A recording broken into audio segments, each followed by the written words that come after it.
आप सभी भक्तों को सफला एकादशी व्रत की हार्दिक शुभकामनाएं। आज के इस वीडियो में आप सभी श्रवण करेंगे सभी व्रत में सुनी जाने वाली गणेश भगवान जी की कथा। एक समय की बात है, एक भाई बहन रहते थे। बहन का नियम था कि वह अपने भाई का चेहरा देखे ही खाना खाती थी। हर रोज वह सुबह उठती थी और जल्दी जल्दी सारा काम करके अपने भाई का मुंह देखने के लिए उसके घर जाती थी। एक दिन रास्ते में एक पीपल के नीचे गणेश जी की मूर्ति रखी थी। उसने भगवान के सामने हाथ जोड़कर कहा कि मेरे जैसा अमर सुहाग और मेरे जैसा अमर पिहर सबको दीजिए। यह कहकर वह आगे बढ़ जाती है। जंगल के झाड़ियों के कांटे उसके पैरों में चुभा करते जाते थे। एक दिन भाई के घर बहन पहुंची और भाई का मुख देखकर बैठ गई तो भाभी ने पूछा, पैरों में क्या हो गया है? यह सुनकर उसने भाभी को जवाब दिया कि रास्ते में जंगल के झाड़ियों के गिरे हुए कांटे पाँव में चुभ गए हैं। जब वह वापस अपने घर आ जाए तब भाभी ने अपने पति से कहा कि रास्ते को साफ करवा दो, आपकी बहन के पाँव में बहुत सारे कांटे चुभ गए हैं। भाई ने तब कुल्हाड़ी लेकर सारी झाड़ियों को काटकर रास्ता साफ कर दिया, जिससे गणेश जी का स्थान भी वहां से हट गया। यह देखकर भगवान गुस्सा हो गए और उसके भाई के प्राण हर लिए। लोग अंतिम संस्कार के लिए जब भाई को ले जा रहे थे तब उसकी भाभी रोते हुए लोगों से कही, थोड़ी देर रुक जाओ, उसकी बहन आने वाली है, वह अपने भाई का मुख देखे बिना नहीं रह सकती, उसका यह नियम है। तब लोगों ने कहा, आज तो देख लेगी पर कल कैसे देखेगी? रोज दिन की तरह बहन अपने भाई का मुंह देखने के लिए जंगल में निकली। तब जंगल में उसने देखा कि सारा रास्ता साफ किया हुआ है। जब वह आगे बढ़ी तो उसने देखा कि सिद्धि विनायक को भी वहां से हटा दिया गया है। तब उसने जाने से पहले गणेश जी को एक अच्छे स्थान पर रखकर उन्हें स्थान दिया और हाथ जोड़कर बोली, भगवान मेरे जैसा अमर सुहाग और मेरे जैसा अमर पिहर सबको देना। और फिर बोलकर आगे निकल गई। भगवान तब सोचने लगे, अगर इसकी नहीं सुनी तो हमें कौन मानेगा, हमें कौन पूजेगा? तब सिद्धि विनायक ने उसे आवाज दी, बेटी इस खेजड़ी की 7 पत्तियां लेकर जा और उसे कच्चे दूध में घोलकर भाई के ऊपर छींटा मार देना, वह उठकर बैठ जाएगा। यह सुनकर जब बहन पीछे मुड़ी तो वहाँ कोई नहीं था। फिर वह यह सोचने लगी कि ठीक है, जैसा सुना वैसा कर लेती हूँ। फिर वह 7 खेजड़ी की पत्तियां लेकर अपने भाई के घर पहुंची। उसने देखा वहाँ कई लोग बैठे हुए हैं, भाभी बैठी रो रही है और भाई की लाश रखी है। तब उसने उस 7 पत्तियों को बताए हुए नियम के तहत भाई के ऊपर इस्तेमाल किया। तब भाई उठकर बैठ गया। भाई बोला बहन से, बोला मुझे बहुत ही गहरी नींद आ गई थी। तब बहन बोली, यह नींद किसी दुश्मन को भी ना आए। और उसने सारी बात अपने भाई को बता दी। तो मान्यता के अनुसार ये है गणेश जी की चमत्कारी कथा। प्रेम से बोलिए गणेश भगवान जी की जय हो। एक गांव में माँ बेटी रहती थी। एक दिन वह अपनी माँ से कहने लगी कि गांव के सब लोग गणेश मेला देखने जा रहे हैं, मैं भी मेला देखने जाऊंगी। माँ ने कहा कि वहाँ बहुत भीड़ होगी, कहीं गिर जाओगी तो चोट लगेगी।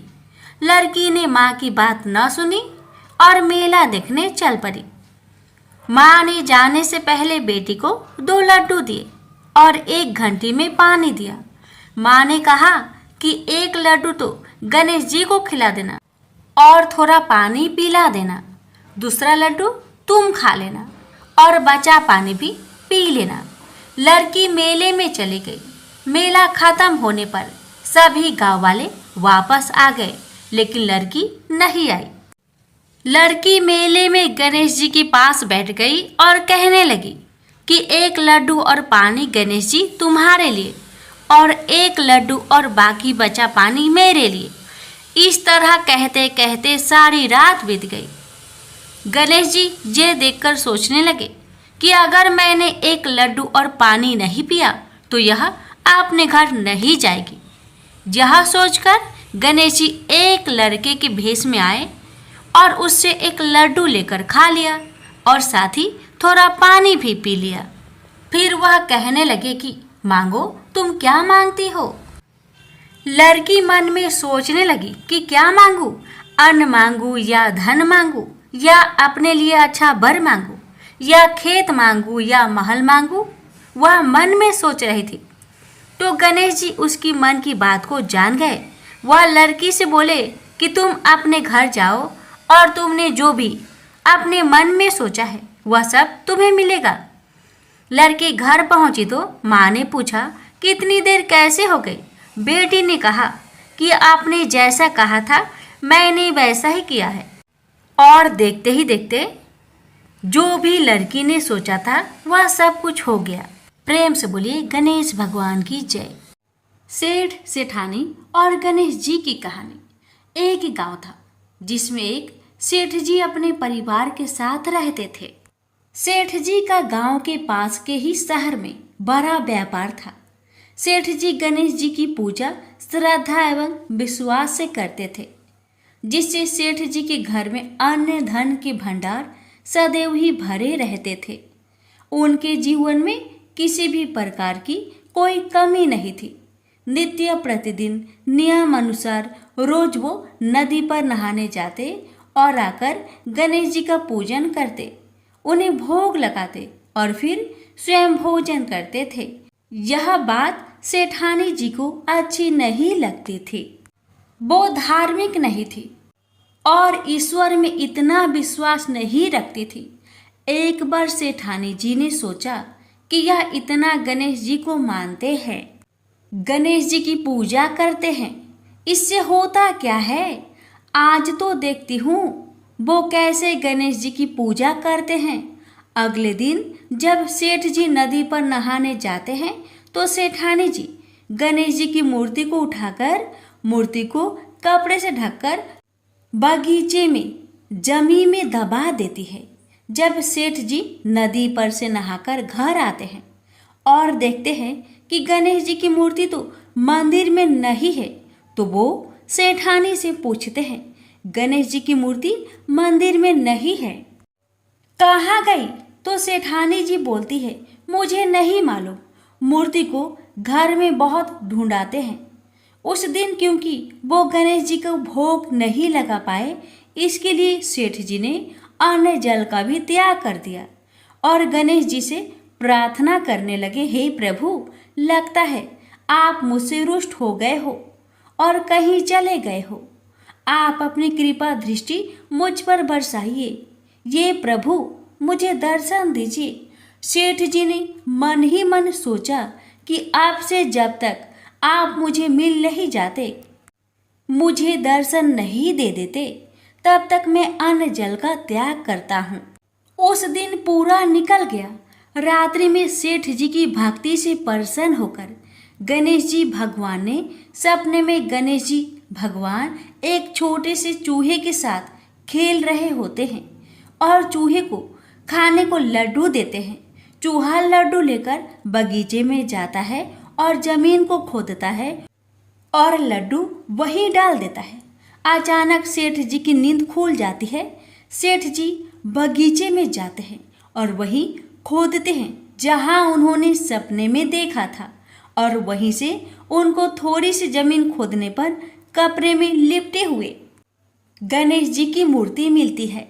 सेठ जी गणेश जी की मूर्ति की पूजा करके उनको यथास्थान स्थापित करते हैं और सेठानी के पूछने पर सारा वृत्तांत उन्हें सच सच बताते हैं। बात जानकर सेठानी जी को आश्चर्य होता है और सेठानी जी मन ही मन श्रद्धा एवं विश्वास से गणेश जी भगवान की भक्त बन जाती है और सेठ जी से कहती है कि मुझसे बड़ा भारी अपराध हो गया है। अब हम दोनों पति पत्नी प्रेम सहित गणेश जी भगवान की आराधना करेंगे एवं उनकी पूजा में कभी कोई कमी नहीं आने देंगे। यह सुनकर सेठ जी अत्यधिक प्रसन्न हो जाते हैं और दोनों पति पत्नी गणेश जी भगवान को धन्यवाद करते हैं। जय बोलो गणेश जी भगवान की जय हो, सदा ही जय हो प्रभु। अपनी अनुकंपा सेठ सेठानी के समान ही हम सभी पर बनाए रखना। कहानी सुनने वालों की सभी मनोकामनाएं पूर्ण करना। एक बार गणेश जी एक बहुत सुंदर गांव से गुजर रहे थे। इस गांव के खेत हरे भरे थे। सुबह का समय था।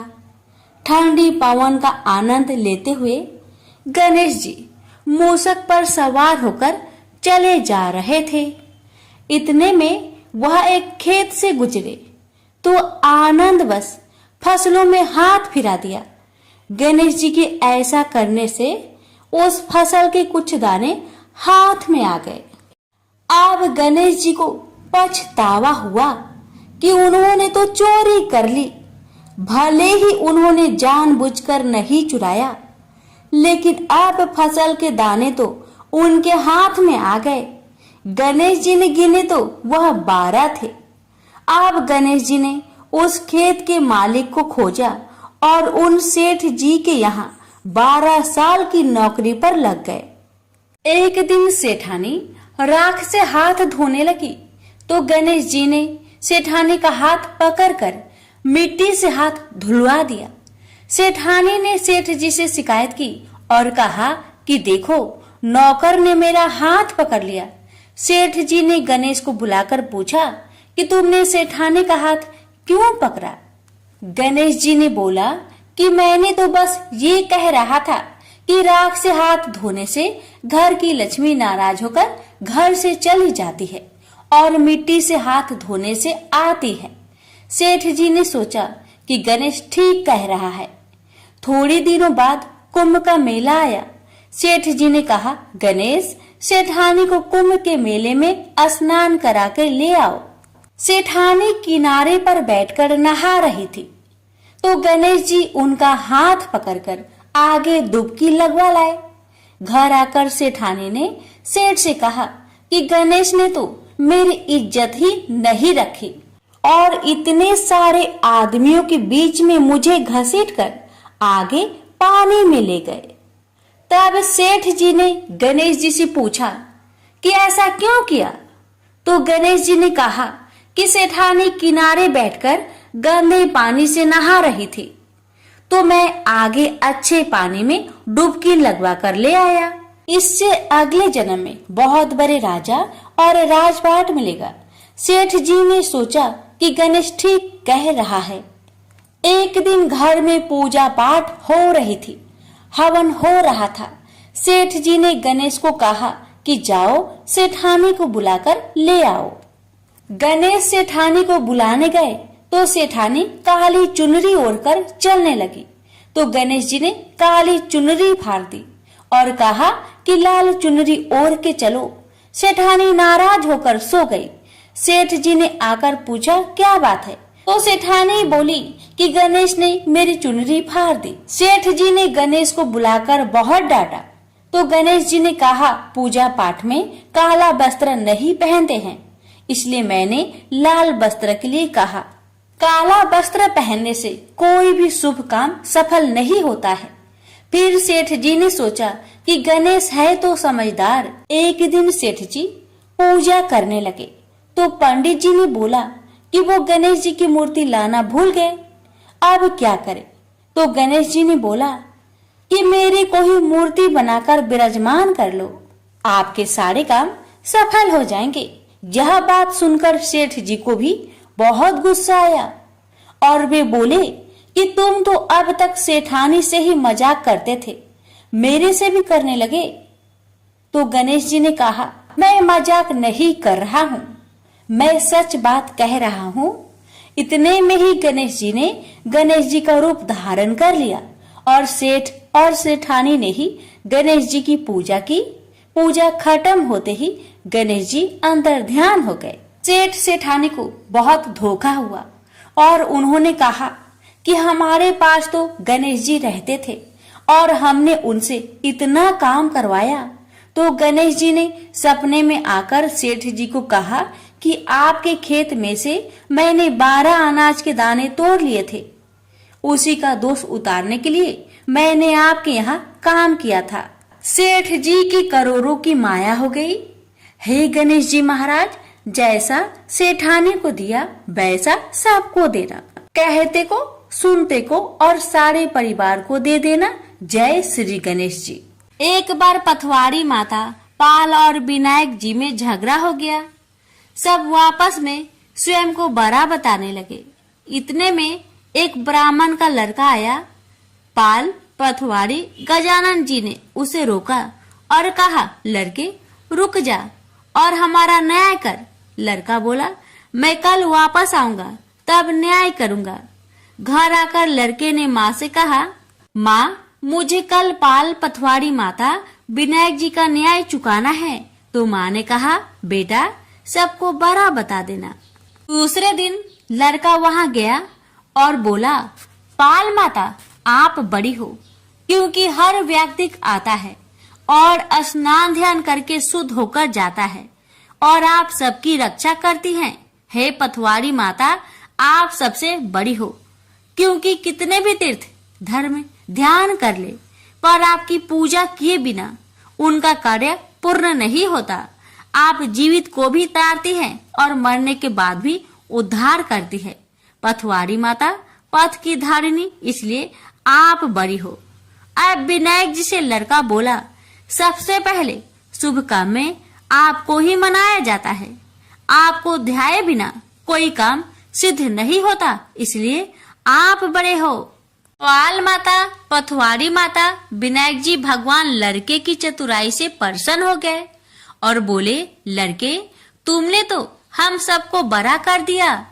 उसको सुखी रहने का आशीर्वाद दिया और जौ के दाने उसके अंगोछे में डाल दिया। लड़का सोचने लगा, ये तो घाटे का सौदा रहा। सारा दिन खराब कर न्याय किया और इतने से जौ मिले। उदास मन से घर आकर अंगोछा एक कोने में डाल दिया। माँ ने अंगोछा उठाया तो उसमें से हीरे मोती बिखर गए। तो माँ बोली, बेटा न्याय करके क्या लाया है? लड़का बोला, माँ कोने में जो पड़ा है देख लो। वहाँ गई, देखा हीरे मोती का ढेर लगा है। हीरे मोती जगमगा रहे हैं। माँ अत्यधिक प्रसन्न हो गई। माँ ने बेटे को बुलाया और कहा, बेटा आज तो पाल माता, पथवारी माता, विनायक जी भगवान आज तो हम पर प्रसन्न हुए हैं। माँ बेटे बहुत प्रसन्न हुए। हे भगवान, जैसा पाल माता, पथवारी माता, विनायक जी भगवान ने लड़के को दिया वैसे सबको देना। कहानी कहने सुनने हुक्कर भरने वालों को सुख समृद्धि धन्य धान्य देना। प्रेम से बोलिए पाल, पथवारी, विनायक भगवान की जय। गणेश जी की कथा। पौराणिक कथा के अनुसार एक समय की बात है कि भगवान विष्णु का विवाह माता लक्ष्मी जी के साथ निश्चित हुआ। विवाह की सभी तैयारी होने लगी। सभी देवी देवताओं को निमंत्रण भेजे गए, लेकिन भूलवश गणेश जी को निमंत्रण देना रह गया था। इधर भगवान विष्णु की बारात जाने का समय आ चुका था। सभी देवता अपनी पत्नियों के साथ विवाह समारोह में शामिल होने को आए, परंतु सभी देवी देवताओं ने देखा कि गणेश जी कहीं दिखाई नहीं दे रहे हैं। तब उन सभी ने आपस में चर्चा की, क्या गणेश जी को नहीं न्योता दिया गया या गणेश जी ही नहीं आए हैं। सभी को इस बात पर बहुत आश्चर्य हुआ। इस बात पर उन सभी ने विष्णु भगवान से ही इसका कारण पूछा। विष्णु भगवान से पूछने पर उन्होंने कहा कि हमने गणेश जी के पिता भोलेनाथ, महादेव और माता पार्वती को न्योता भेजा था। यदि गणेश जी अपने पिता के साथ आना चाहते तो आ जाते। अलग से उन्हें न्योता देने की कोई आवश्यकता भी नहीं थी। दूसरी बात यह है, उनको खाने में 1.25 मन मूंग, 1.25 मन चावल, 1.25 मन घी और 1.25 मन लड्डू का भोजन चाहिए। यदि गणेश जी नहीं आएंगे तो कोई बात नहीं, दूसरे के घर जाकर इतना सारा खाना पीना अच्छा भी नहीं लगता। इतना वार्ता कर ही रहे थे कि किसी एक ने सुझाव दिया, यदि गणेश जी आते तो उनको द्वारपाल बनाकर बैठा सकते थे कि आप घर की याद रखना, आप तो चूहे पर बैठकर धीरे धीरे चलोगे तो बारात में बहुत पीछे रह जाओगे। यह सुझाव सबको पसंद आ गया तो फिर विष्णु भगवान ने भी अपनी सहमति दे दी। तब गणेश जी को निमंत्रण देकर आमंत्रित किया और उनको समझा बुझाकर घर की रखवाली करने को बैठा दिया गया। बारात चल दी। तब नारद जी ने देखा कि गणेश जी तो दरवाजे पर ही बैठे हुए हैं, तो वे गणेश जी के पास गए और रुकने का कारण पूछा। गणेश जी कहने लगे कि विष्णु भगवान ने मेरा बहुत अपमान किया है। नारद जी ने कहा कि आप अपनी मूषक सेना आगे भेज दो तो वह रास्ता खोद देगी, जिससे उनके वाहन धरती में धंस जाएंगे। तब आपको सम्मान पूर्वक बुलाना पड़ेगा।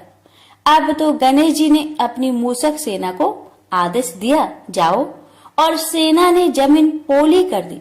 जब बारात वहां से निकली तो रथों के पहिए धरती में धंसने लगी। आप कोशिश की परंतु पहिए नहीं निकले। सभी ने अपने अपने उपाय किए परंतु पहिए तो नहीं निकले, बल्कि जगह जगह से टूटने लगे। किसी को समझ में नहीं आ रहा था कि अब क्या किया जाए।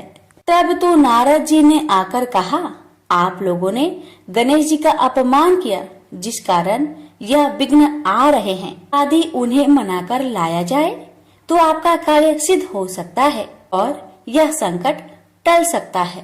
शंकर भगवान ने अपने दूत नंदी को भेजा और वे गणेश जी को लेकर आए। गणेश जी का आदर सम्मान के साथ पूजन किया गया।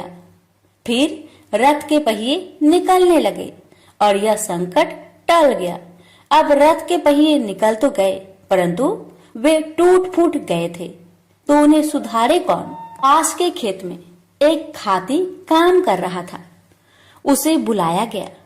खाती अपना कार्य करने से पहले श्री गणेशाय नमः कहकर गणेश जी की वंदना मन ही मन करने लगा। देखते ही देखते खाती ने सभी पहियों को ठीक कर दिया। तब खाती कहने लगा कि हे देवताओं, आपने सर्वप्रथम गणेश जी को नहीं मनाया होगा और न ही उनकी पूजन की होगी, इसलिए तो आपके साथ यह संकट आया है। मैं तो मूर्ख अज्ञानी हूँ, फिर भी पहले गणेश जी को पूजते हैं, उनका ध्यान करते हैं। आप लोग तो देवगण हैं, फिर भी आप गणेश जी को कैसे भूल गए। अब आप लोग भगवान श्री गणेश जी की जय बोलकर जाए तो आपके सब काम बन जाएंगे और कोई संकट भी नहीं आएगा। ऐसा कहते हुए बारात वहां से चल दी और विष्णु भगवान का लक्ष्मी जी के साथ विवाह संपन्न करा के सभी सकुशल घर लौट आए। हे गणेश जी महाराज, आपने विष्णु को जैसा कारज सरियो ऐसा कारज सबको सिद्ध करिजो। बोलिए गजानन भगवान की जय।